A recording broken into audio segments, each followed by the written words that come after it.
Hey everybody, and welcome to Long Story Short with Uncle Jeff. Today we will be wrapping up the exciting story of the Gatewatch versus Nicol Bolas. It's time for War of the Spark. When we last left our heroes, Nicol Bolas had already arrived on Ravnica. He killed Niv Mizzet while a desperate Ral Zarek tried to activate the planar beacon. But that's exactly what Bolas wanted Ral to do. A call goes out across the multiverse. Every planeswalker hears it. Now this call isn't impossible to resist, but it is very tempting, just like the One Ring from Lord of the Rings or garlic bread. Countless planeswalkers like Dak Faden find themselves on Ravnica by complete accident. Many of these planeswalkers try to leave, but find they cannot. Dovin Baan has activated the Immortal Sun, preventing anyone from planeswalking off Ravnica. The accidental arrivals start to panic. But not all planeswalkers are here on accident. Gideon Jura is here on purpose. He has the Black Blade, a weapon that can slay an Elder Dragon. Gideon is accompanied by Jace, Chandra, Ajani, Teferi, Jaya, and Karn. The only members of the Gatewatch that are missing are Nissa and Liliana. Nissa is missing because she got tired of losing and also homesick, but Liliana is missing for more complicated reasons. The last time Gideon saw her, he had just helped her kill the fourth and final demon that she was indebted to. Jace is confident that Liliana was just using the Gatewatch to get rid of her demon masters, and split as soon as she got the chance.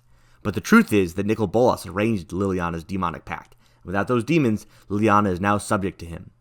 Liliana does show up on Ravnica, but not to fight alongside the Gatewatch. She is here to lead Bolas' undead army, summoned from the plane of Amonkhet by the Planar Bridge. The Gatewatch cannot defeat this undead army alone, so they fall back to rally allies. Gideon and Ajani go to the Boros Legion. Aurelia gives Gideon a Pegasus to ride on, and they advance towards Bolas. Chandra, Jaya, and Lavinia go to Selesnya, and lo and behold, Nissa is already there. She wakes Vitu-Ghazi and sends it forth into battle.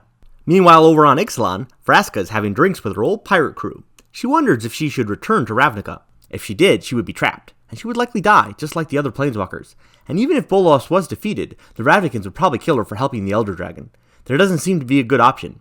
Meanwhile, back at the ranch, Liliana is having more or less the same thoughts. Liliana can turn on Bolas whenever she wants, but if she does, her contract will kill her at once. So she has to serve Bolas, who will likely kill her if he wins. But even if Bolas somehow loses, the Gatewatch will probably kill her for helping the Elder Dragon. There doesn't seem to be a good option. Meanwhile, Kaya is trying to find the Orzhov so she can get help. On her way there, she runs into Domri, Raid, and a bunch of Gruul. They fight off a bunch of Eternals together, but Domri suddenly has an epiphany. Domri likes to burn stuff down. Bolas has come here to burn stuff down. Domri and Bolas should be friends. So Domri runs off to join Bolas and is immediately harvested. The final piece of Bolas' plan is revealed. The Eternals are part of the Elder Spell, which allows Bolas to harvest the sparks of Planeswalkers. Whenever an Eternal grabs a Planeswalker, that Planeswalker's life force is ripped away from them and they turn into a husk. Their spark flies into the air and is directed to Bolas, who collects it. Bolas wants the ancient power he once had, and this is how he is going to regain it. The Boros Legion and Vitu-Ghazi show up, ready to defend the Planeswalkers. For a moment, the battle swings in their favor, but then the God Eternals show up. Bantu, Oketra, Kefnet, and Ronus arrive, remade by Bolas. Liliana commands them and sends them forth. Ronus defeats Vitu-Ghazi with ease, and the heroes once again are forced to retreat. The Planeswalkers gather in the Azorius Senate building.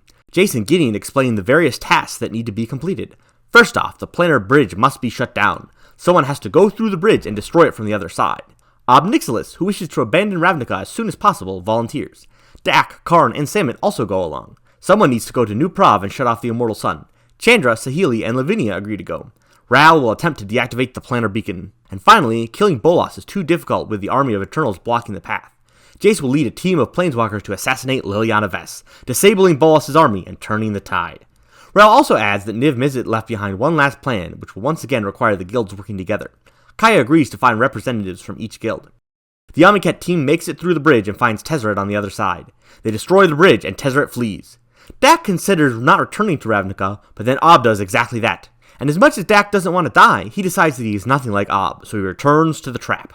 Ral is successful at draining the beacon, and Kaya does eventually round up a representative from each guild. Chandra leads the attack against Dovin. Dovin is a master of preparation, and he's completely ready for her. What he's not prepared for is Lazav with a flamethrower, pretending to be Chandra. Lazav's throwing star easily pierced Dovin's fireproof defenses, and now the blind Dovin has to flee. The real Chandra shuts down the Immortal Sun as Dovin planeswalks away. Meanwhile, back at the ranch, Gideon is out fighting on the front lines, defending the citizens and drawing the armies out so that Jace's team will have a chance at Liliana. Ronus attacks, but Gideon has the Black Blade and slays the undead god. Dak is fighting on the front too. He senses the Immortal Sun go off and watches as many planeswalkers abandon the fight. Once again, Dak wishes to leave, but he decides that it's not who he is. He stays and keeps fighting. Jace's team advances on Liliana. Jace has Teferi with him to slow Liliana down, and Jaya and Vivian to launch a barrage of death. Jace can't help but wonder if this is the right thing to do. Liliana is their enemy, but she was also their friend. They attack Liliana, and it is clear that she is doomed. Endless arrows and firebolts overpower Liliana, and she's almost killed before Bolas takes notice. Bolas will not allow his army to be defeated so easily, and sends a blast of magic that routs the would-be assassins. As Jace falls back, he can't help but feel glad that Liliana didn't die. Back at the Senate building, Kaya's representatives have been gathered. Among them is Vraska, who has decided to return for the sake of her people. They commence the ceremony, and from its magic, Niv-Mizzet is reborn as the new living guild pact. But just then, Kefnet attacks. Niv-Mizzet soars out to fight the god and defeats it. But it takes every ounce of strength Niv has. He collapses to the ground, too weak to rise. The odds are against them, but even so, the Planeswalkers prepared to take the fight to Bolas once more. Chandra, Nissa, and Saheeli go to reactivate the Immortal Sun so that Bolas cannot escape when he realizes that he is defeated. Gideon mounts his Pegasus and rides forth across the sky, ready to kill Bolas with the Blackblade. On the ground, the forces of Ravnica advance. Dak finds himself on the front lines again, but he no longer has the chance to choose whether or not he is someone who would flee or stay. The Immortal Sun is back. The front line is overwhelmed, and Dak is killed. Bolas sees Gideon soaring towards him across the sky, and he instructs Liliana to shoot him down. Liliana orders Oketra to fire an arrow at Gideon, but she shoots low and hits the Pegasus instead. Gideon falls from the sky, only to be saved by Rakdos, who gives him a ride straight to Bolas' citadel. Gideon raises the Blackblade and strikes Bolas with it. The Blackblade shatters, and Gideon's all like, "Crap on a cracker, that was our whole plan!" As it turns out, Bolas is the one who created the rumor that the Blackblade could kill him. Bolas has been immune to weapons for quite some time. Liliana is furious. She wanted to survive more than anything else, and perhaps if she had been given the chance, she would have betrayed her friends to gain her safety.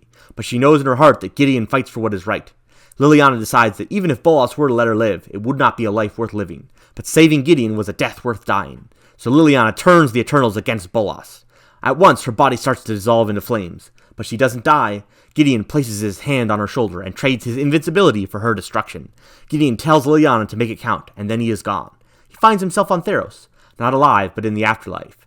He is greeted by his old companions, and he is at peace.